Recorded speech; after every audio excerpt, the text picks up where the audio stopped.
কৌশলগত কারণে যুক্তরাষ্ট্র থেকে তুলা আমদানি করবে বাংলাদেশ, যাতে বাংলাদেশি পণ্যের উপর নতুন করে কর আরোপ করতে না পারে ট্রাম্প প্রশাসন। রাজধানীর ইআরএফ মিলনায়তনে বৈদেশিক মুদ্রা সাশ্রয়ে বাংলাদেশের তুলা চাষের গুরুত্ব ও সম্ভাবনা নিয়ে আয়োজিত কর্মশালায় এই কথা বলেন তিনি। এ সময় আগামী ৩ মাসের মধ্যে এই পণ্যের উৎপাদন ও রপ্তানির ব্যাপারে নতুন সিদ্ধান্তের কথা জানান তিনি।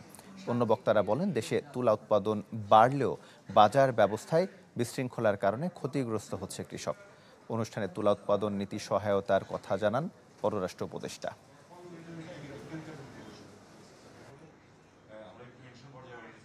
আমদানির কারণে নিম্নমানের কটন কিন্তু আমরা বেশি দামে কিনি, আমাদের এক্সপোর্টার যারা ব্যবহার করেন সেই কটন বেশি দামে কেনেন। এটা আমরা যদি এই জিনিসটাকে, এই র্যাকেটটাকে বন্ধ করতে পারি এবং সত্যিকার অর্থেই 10 সেন্ট কম দামে যদি পার পাউন্ড তুলা পৌঁছে, সবারই কম্পিটিটিভনেস বেড়ে যাবে। কিন্তু উৎসবের খুশি হবে নগদে বেশি, কারণ ঘন্টায় ঘন্টায় আছে গিফট জেতার সুযোগ।